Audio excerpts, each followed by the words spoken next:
안녕하세요. 동경드림교회 김종선 목사입니다. 오늘은 지난 시간에 이어서 시편 8편의 남은 부분들을 함께 강의해 보도록 하겠습니다. 먼저 시편 8편 다시 한번 봉독합니다. 다윗의 시 인도자를 따라 깃딧에 맞춘 노래. 여호와 우리 주여, 주의 이름이 온 땅에 어찌 그리 아름다운지요. 주의 영광이 하늘을 덮었나이다. 주의 대적으로 말미암아 어린아이들과 젖먹이들의 입으로 권능을 세우시며 이는 원수들과 보복자들을 잠잠하게 하려 하심이니이다. 주의 손가락으로 만드신 주의 하늘과 주께서 베풀어 두신 달과 별들을 내가 보오니 사람이 무엇이기에 주께서 그를 생각하시며 인자가 무엇이기에 주께서 그를 돌보시나이까.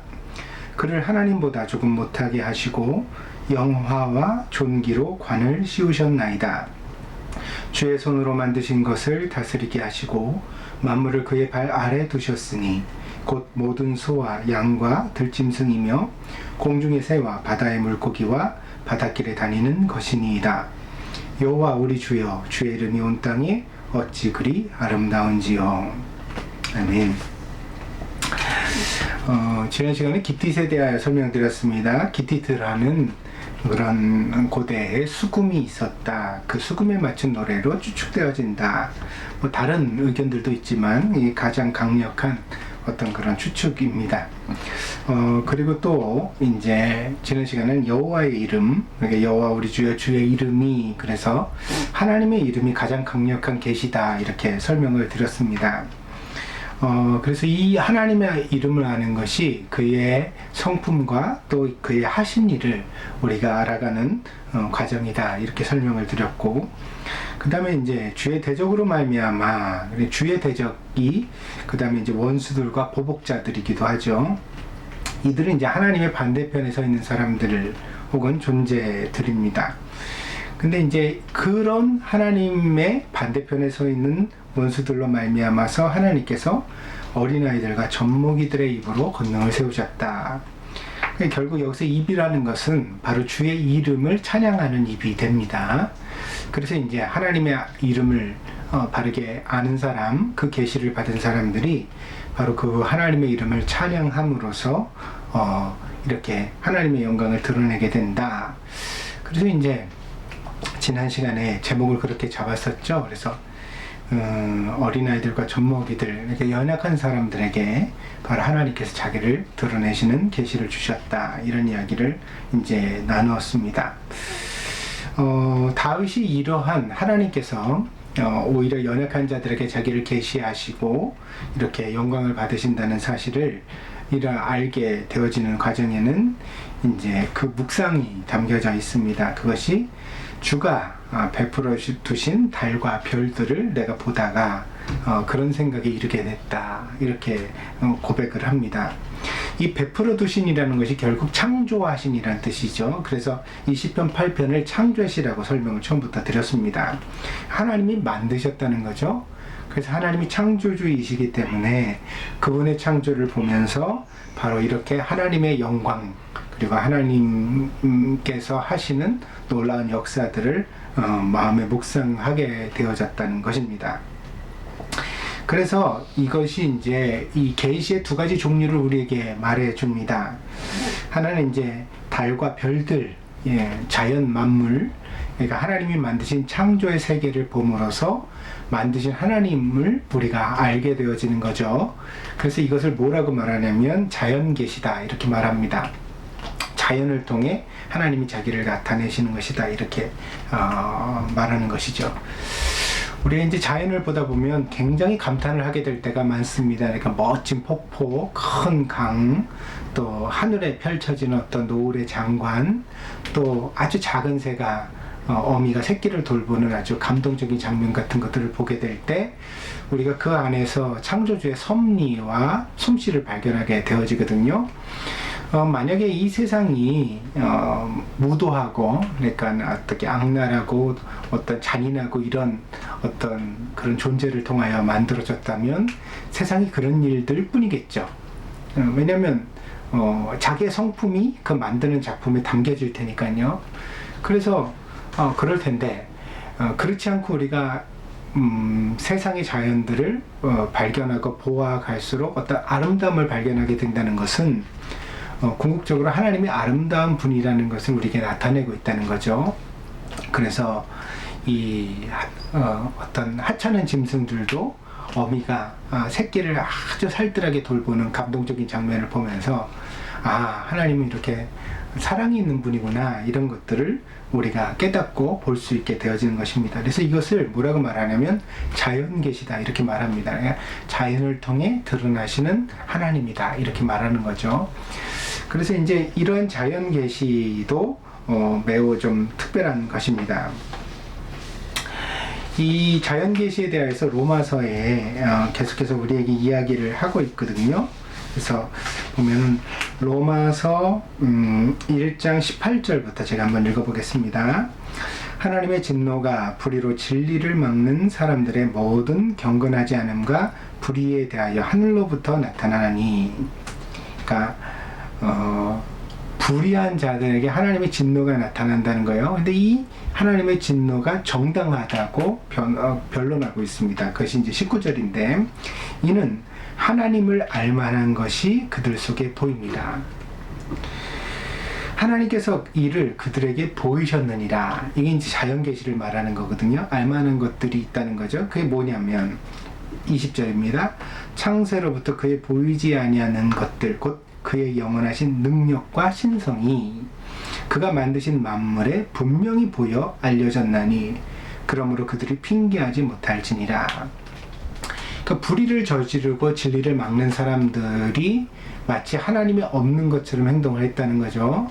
그러나 그들은 변명할 수가 없습니다. 왜냐하면 하나님이 어떤 진리의 하나님이라는 사실을 능히 이미 세상 가운데 나타내셨기 때문이라는 거예요. 그것을 이제 로마서에서 사도 바울은 어떻게 변론하냐면, 하나님이 만드신 만물 속에 하나님의 능력과 신성이 이미 드러나 있다, 이렇게 말합니다. 그래서 그것들을 보면서도 마치 하나님이 없는 것처럼 불의를 행하였다면 이제 변명할 수 없다. 근데 몰라서 그랬다고 할 수가 없다는 거죠. 그래서 그들은 어떻게 되냐면 하나님의 진노를 받게 된다는 것입니다. 21절도 마저 읽어보겠습니다. 하나님을 알되 하나님을 영화롭게도 아니하며 감사하지도 아니하고 오히려 그 생각이 허망하여지며 미련한 마음이 어두워졌나니 스스로 지혜 있다 하나 어리석게 되어 썩어지지 아니하는 하나님의 영광을 썩어질 사람과 새와 짐승과 기어다니는 동물 모양의 우상으로 바꿨느니라. 그래서 이제 이 진리를 불의로 막는 사람들을 이제 우상숭배 자들로서 정죄를 하고 있거든요. 그건 무슨 얘기냐면 이런 얘기예요. 여러분, 이집트의 신이 뭐 파리도 있고 또 뭐 새도 있고 뭐 늑대도 있고 뭐 곰도 있고 이런 얘기들, 악어도 있고 이런 얘기를 들어보셨죠? 근데 악어가 신이라면 한번 가정해 보세요. 악어는 잔인하게 짐승들을 물가에서 기다렸다가 그 통나무처럼 위장하고 기다렸다가 물어가지고 잔인하게 물어뜯어서 죽이잖아요. 그런 어떤 잡아먹는, 그게 이제 본능이죠. 근데 그 본능이 신의 전부라고 생각을 한다면 우리도 어때요? 세상을 살아가는 이 원리도 그 본능대로인 거죠. 그러니까 뭐 약육강식이라고 되어지는 힘 있는 자가 약한 자를 갖다가 함부로 잡아먹는 그런 세상이 되는 것이 당연하다는 거죠. 그러나 사도 바울은 뭐라고 말하냐면 그것이 하나님일 리가 없다는 거예요. 하나님은 이미 이 만물 속에서 하나님의 신성과 능력을 나타내 보여주셨다는 거예요. 그래서 악어도 신이 아니고 파리도 신이 아니고 까마귀도 신이 아니다. 그 너머에 하나님이 계시다. 그리고 그 하나님은 그 모든 만물을 통하여 자기의 신성 그리고 자기의 인격, 그 능력을 이미 우리에게 선하게 보여주셨다. 진리로 보여주셨다는 거죠. 그런데 이런 하나님을 우리가 따를 생각을 하지 아니하고, 그러니까 질서 가운데서 어떤 선을 가지고 살아가는 하나님을 따라가는 생각을 하지 아니하고 함부로 이렇게 잘못된 것들을 신으로 삼는 그런 오류를 저지를 때, 그때 이제 우리가 어떻게 되냐면, 왜 이런 그런 짐승들을 갖다 우리가 사람들이 신으로 삼느냐? 사도 바울 로마서의 이 변론을 통해 뭐라고 말하냐면, 그것은 결국 자기의 불의함을 합리화시키기 위한 사람들의 방식이라는 거예요. 봐라! 저 곰이 신이니까 저 곰처럼 우리도 어떻게 화를 내는 것도 당연하다. 이렇게 자기를 합리화하고, 악어가 신이니까 악어처럼 힘이 있으면 연약한 자를 물어뜯어도 된다. 이렇게 자기를 합리화하는 그런 불의를 저질러 왔다는 거죠. 그래서 사도 바울은 이 우상숭배라는 것은 결국 인간의 불의함, 탐욕이 신격화된 것이다. 우리 안에 어떤 잘못된 악함을 그런 신으로 삼는 것이라고 고발하고 있는 거죠. 그러나 이에 대하여서 사도 바울은 결국 그렇지 않다. 만물을 자세히 한번 둘러보아라.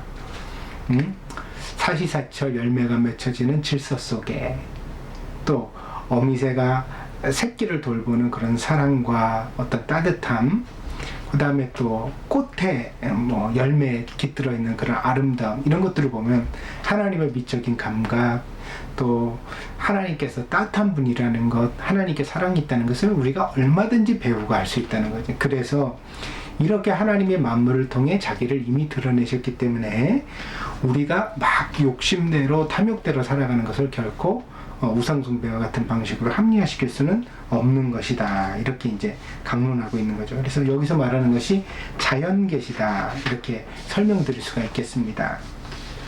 근데 이 자연계시가 전부는 아닙니다. 그래서 오늘 시편 8편의 본문에 보면은 하나님의 이름에 대해서 얘기가 나오잖아요. 근데 이 하나님의 이름이라는 것은 결국 특별계시예요. 무슨 얘기냐면 하나님의 이름은 우리가 스스로 아는 게 아닙니다. 준비하시는 하나님 여호와 이레, 우리가 가만히 생각하다가 별을 보고 알아낸 것이 아니죠. 그럼 어떻게 아시죠? 하나님이 직접 자기를 나타내심으로써 하나님께 우리가 배워 알게 되는 거예요. 그래서 아브라함이 제사를 드리려고 하다가 하나님께서 독자 이삭을 아끼시고 아브라함에게 따로 드릴 제물을 미리 염소를 준비하셨기 때문에 그걸 보고서 우리 하나님은 준비하시는 하나님이구나. 그래서 여호와 이레라는 이름을 우리가 알게 되어지는 것처럼 하나님께서 특별한 간섭, 특별한 계시를 통해서 자기를 드러내심으로써 그 이름을 알게 되어지는 거죠. 그래서 이 이름을 안다는 것, 혹은 또 성경 말씀도 그러합니다. 그래서 이 성경 말씀의 모든 것들은 특별한 계시, 특별 계시라고 말할 수가 있습니다. 그런데 여기서 이제 우리가 뭐가 먼저냐 이렇게 얘기를 한다면, 물론 하나님에 대한 어렴풋한 그림자는 자연 계시를 통해서 알 수 있겠죠. 그러니까 아무리 생각해봐도 세상에는 질서가 있어. 그러면 이 세상을 만드신 분도 질서를 가진 분이 아니겠는가, 이런 추측까지는 우리가 갈 수 있다는 거죠. 그러나 그것을 구체적으로 나는 여호와다, 나는 엘로힘이다, 이런 하나님을 발견하는 데까지는 우리는 결코 갈 수 없습니다. 그래서 이제 반드시 필요한 게 뭐냐면 특별 계시라는 것입니다. 하나님이 자기를 보여주시는 거죠. 그래서 그 특별 계시를 통하여서만이 우리가 하나님을 바르게 알 수 있다는 것입니다. 그래서 시편 8편은 뭐라고 말하냐면, 이 다윗은 어떤 사람이었죠? 아브라함의 후손으로서 이 특별 계시를 이미 여호와 이레라는 이름, 여호와라는 이름, 엘로힘이라는 이름을 이미 알고 있었던 사람이었습니다. 그래서 그 특별 계시를 바탕으로 하늘의 달과 별들을 보니까 그 묵상이 더 깊어질 수 있었던 거죠. 그래서 오늘 이 시편 8편과 같은 매우 깊은 찬양을 드릴 수 있는 경지까지 나갈 수 있게 되어진 것입니다. 그래서 이와 같은 영성을 오늘 시편 8편이 우리에게 권장하고 있습니다. 무슨 이야기냐면, 그럼 우리가 막 자연주의자처럼 막 산속으로 들어가고 강으로 가면 하나님을 저절로 알게 될 것이냐? 그건 아니라는 거죠. 그 순서가 도치되어져 있는 거예요. 그거는 잘못되었어요. 그럼 어떻게 해야 되느냐? 먼저 하나님의 말씀을 마음에 새기고, 그 말씀을 우리가 읽고 듣고 그리고 쓰고 그 말씀을 되뇌이고, 그리고 나서 자연으로 가면, 그래서 달과 별들을 보고 나무를 보고 또 뭐 소도 보고 양도 보고 이런 만물들을 보면 우리의 묵상이 훨씬 더 깊어질 수 있다는 것을 오늘 이 시편 8편이 우리에게 안내하고 있는 것입니다. 그래서 이렇게 시작되어 있죠. 여호와 우리 주여, 주의 이름이 온 땅이 어찌 그리 아름다운지요. 그리고 이것이 시편 8편의 마지막 절이기도 합니다. 이 뭐냐면 주의 이름이 알고 있으니까 온 땅이 비로소 새롭게 보이는 거예요. 그래서 우리가 보다 더 깊은 신앙의 묵상의 차원으로 갈 수 있다는 것을 오늘 시편 8편이 우리에게 보여주고 있습니다.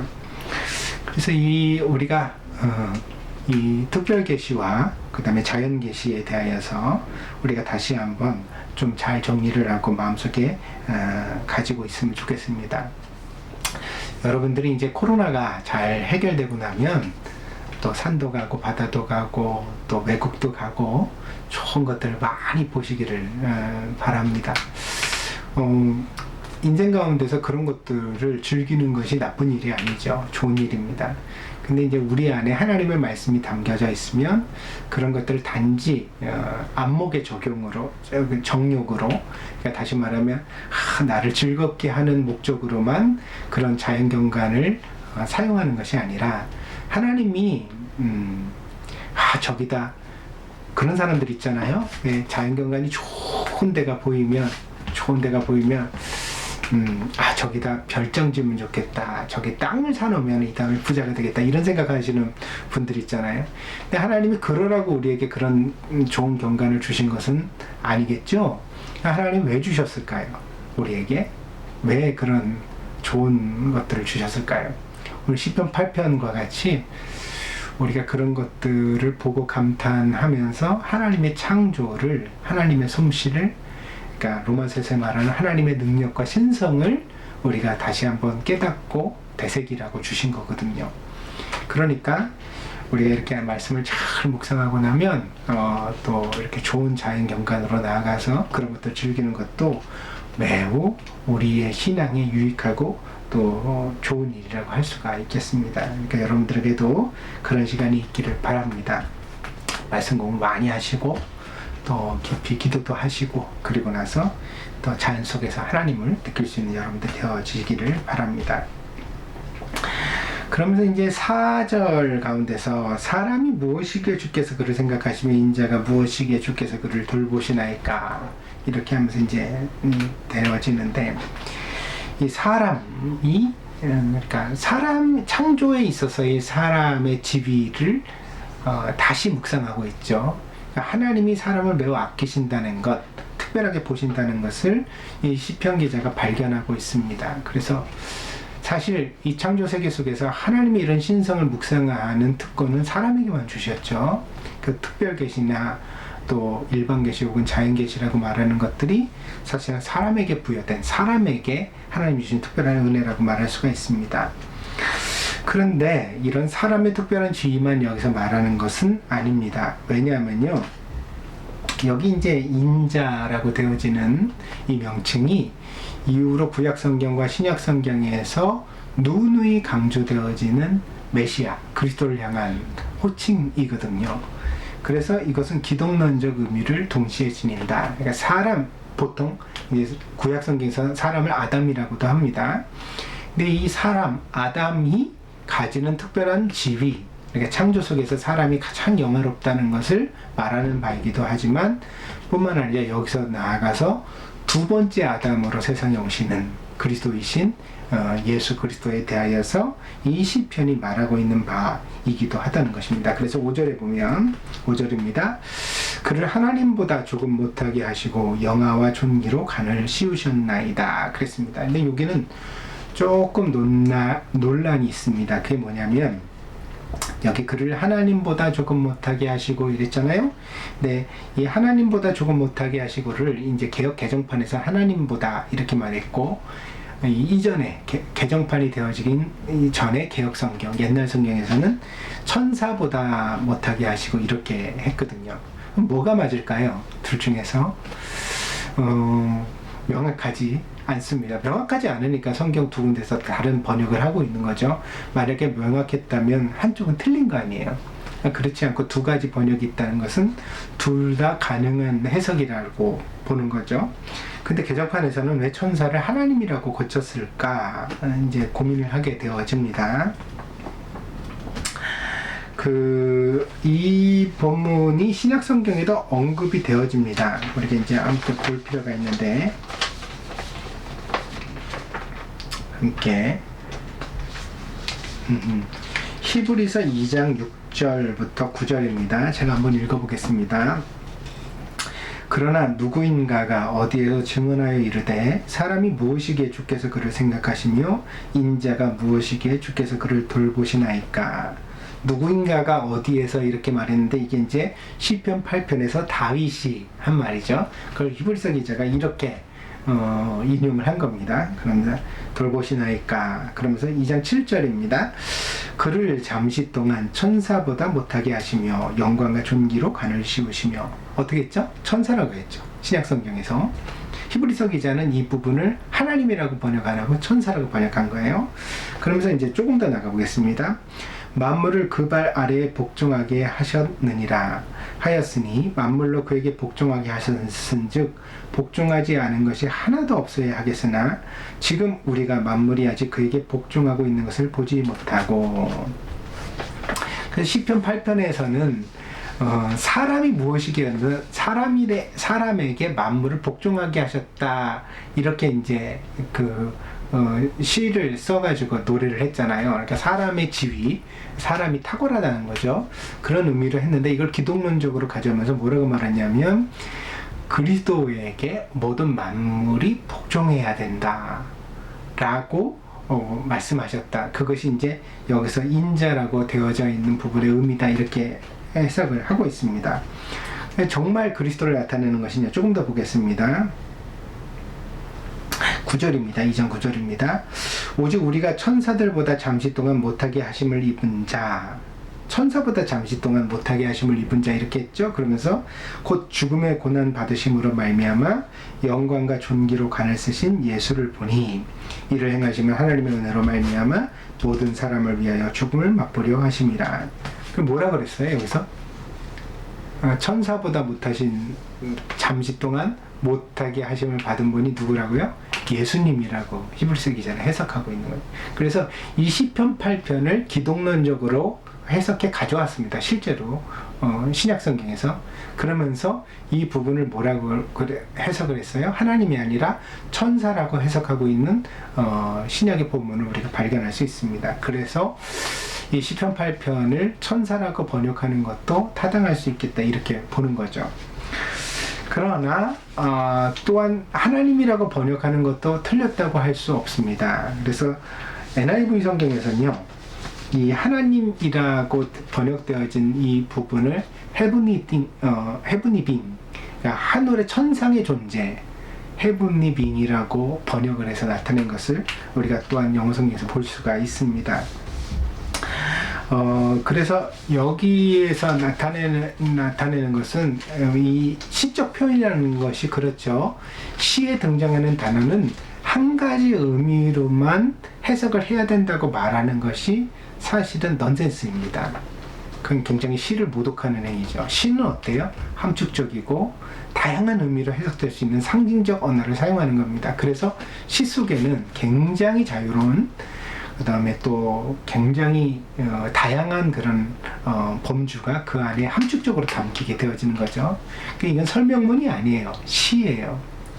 그런 면에서 어떻게 이것이 이제 함께 정리될 수 있느냐면, 사람이라는 존재는 어때요? 사람은 하나님보다 조금 덜한 존재로서 영화롭게 지어졌다고 볼 수가 있습니다. 사람을 말할 때는, 그러니까 일반적 사람을 말할 때는 하나님보다 조금 못하게 하시고라는 번역이 맞습니다. 좀 맞습니다. 왜냐하면, 왜 그렇죠? 사람을 높이기 위해서 이 식구를 사용하고 있는 거니까. 사람이 어떤 존재예요? 사람이 굉장히 존귀한 존재다, 이런 말을 하고 싶은 것이 이 시의 내용이기 때문이에요. 그래서 하나님보다 조금 못한 존재다, 뭐 그걸 그레이드로 등수를 매기는 건 아니지만, 그러나 하나님과 비교될 만큼 인간이라는 것은 굉장히 영광을 가지고 있는 존재다라고 이 본문을 번역하는 것이 맞습니다. 그렇게 해서 이제 얘기할 수 있고요. 근데 또 그리스도를 이제 적용시켜서 인자로 오신, 그러니까 사람의 아들로 오신 예수님을 이 본문에 적용시켜서 기독론적으로 볼 때는 천사라고 번역하는 것이 옳습니다. 그것이 이제 히브리서의 번역에 의하여 뒷받침되는 것이기도 하고요. 또 왜냐하면 의도가 그렇기 때문입니다. 무슨 얘기냐면 예수님께서 천사보다 조금 못하게 되셨다는 것은 무슨 의미죠? 낮아지심을 말하는 거거든요. 그러니까 우리가 낮아지심을 표현할 때는 더 낮아지셨다, 이런 어떤 비교급을 말하는 거죠. 근데 하나님이신 그리스도를 하나님보다 조금 못하게 되셨다고 말하는 건 그러니까 좀 그 말이 안 되죠. 그러니까 제가 김정선 목사가 스스로 이제 자기를 겸손하게 이제 표현을 하고 싶을 때 나는 우리 우리 교회에 있는 이제 꼬맹이 나는 하윤이보다 내가 더 공부를 못하는 것 같아, 이렇게 말하면 내가 겸손의 표현이 될 수 있죠. 근데 제가 이렇게 말한다고 여러분 생각해보세요. 나는 나보다 더 좀 공부를 못하는 것 같아. 이건 말이 안 되죠. 왜냐면 나를 비교급으로 삼을 수는 없는 거예요. 나와 다른 타자를 비교급으로 삼음으로써 내가 그보다 조금 더 아래로 내려가는 거죠. 그래서 예수님이 천사보다 조금 못한 존재가 되셨다고 말하는 것은 예수님의 낮아지심을 표현하는 시적 표현이 되는 거죠. 그래서 여기는 하나님이라고 번역할 수 없는 거예요. 그래서 두 가지 번역이 다 가능하다고 제가 설명을 드리는 것입니다. 아시겠어요?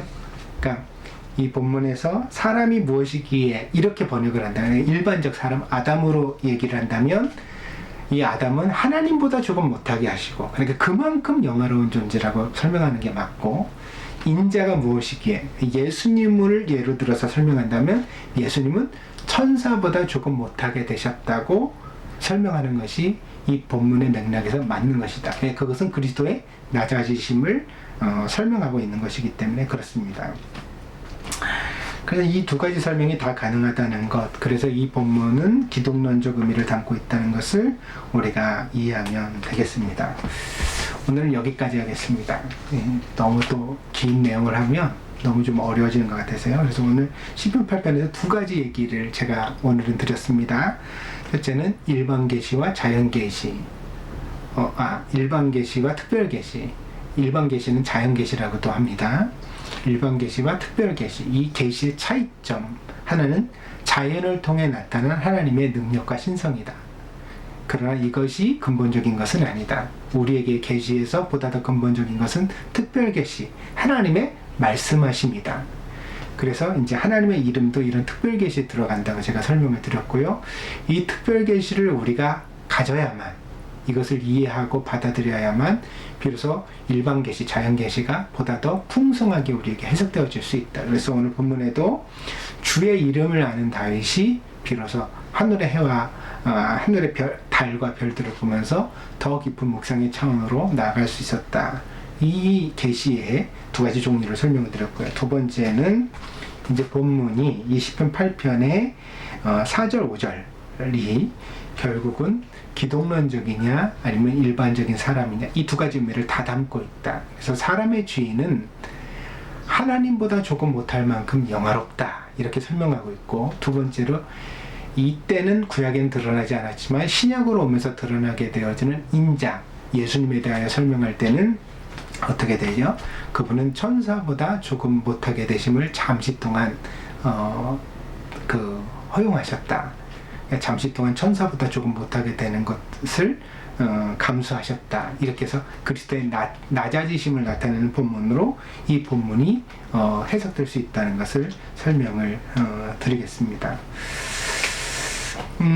그러면 이제 한 가지 문제가, 의문이 남습니다. 그러면 다윗은 그럼 시를 쓰면서 이걸 사람으로 썼을까요? 아니면 예수님으로 알고 이렇게 썼을까요? 다윗은 그럼 그리스도에 대한 몰랐을까요? 그렇지가 않습니다. 왜냐하면요, 제가 구절 하나 더 읽어드리겠습니다. 시편 110편 1절입니다. 시편 110편 1절입니다. 제가 읽어보겠습니다. 다윗의 시죠. 여호와께서 내 주에게 말씀하시기를 내가 내 원수들로 내 발판이 되게 하기까지 너는 내 오른쪽에 앉아 있으라 하셨도다. 이것도 신약에서 인용된 시편이긴 한데 이게 무슨 얘기냐면 주께서 내 주에게 그렇게 여호와께서 내 주에게 그랬죠. 여기서 여호와는 하나님이시고 내 주는 뭐냐면 다윗의 주잖아요. 그 이분이 그리스도이거든요.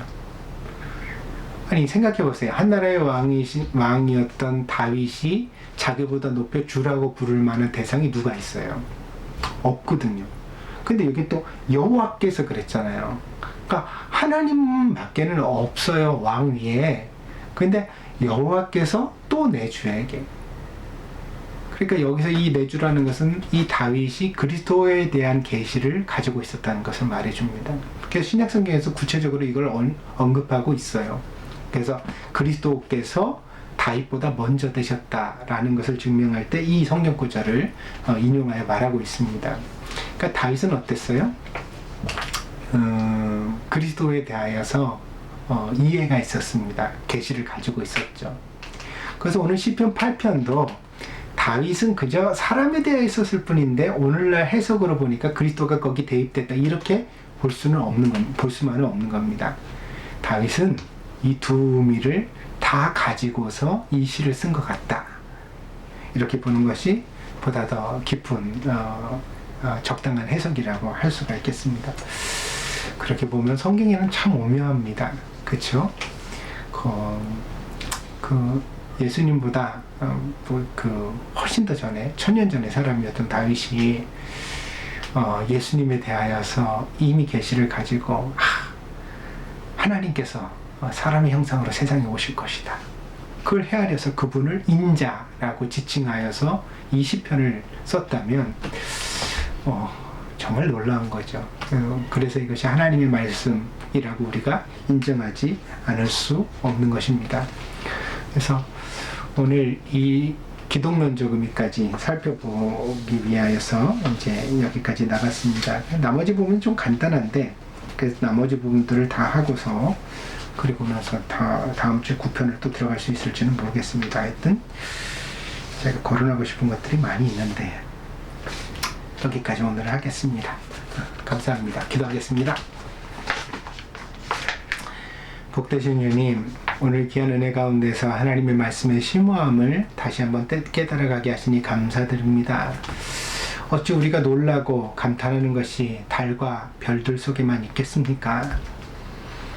하나님께서 성경으로 우리에게 말씀하신 바는 더 놀랍고 더 두렵고 더 우리를 떨리게 합니다. 그 하나님의 말씀을 우리가 가슴에 새길 때, 깨달을 때 비롯던 우리의 마음의 눈이 열려져서 달도 다르게 보이고 별들도 다르게 보이고 소도 다르게 보이고 나무도 다르게 보이고 꽃도 다르게 보이는 줄 믿습니다. 하나님, 오늘 이 하나님의 말씀을 같이 나누는 귀한 성도들에게 이와 같이 남다른 눈을 열어주셔서 이 세상 모든 것에서 하나님의 살아계심을 깨닫고 느끼게 하여 주옵소서. 그리하여 저들의 평생에 다윗과 같이 늘 경외에 찬 진짜 마음에서 우러나는 새로운 찬송이 늘 끊이지 않는 성도들이 되게 하여 주시옵소서. 함께 하시기를 원하오며 모든 말씀 예수님의 이름으로 기도했습니다. 아멘.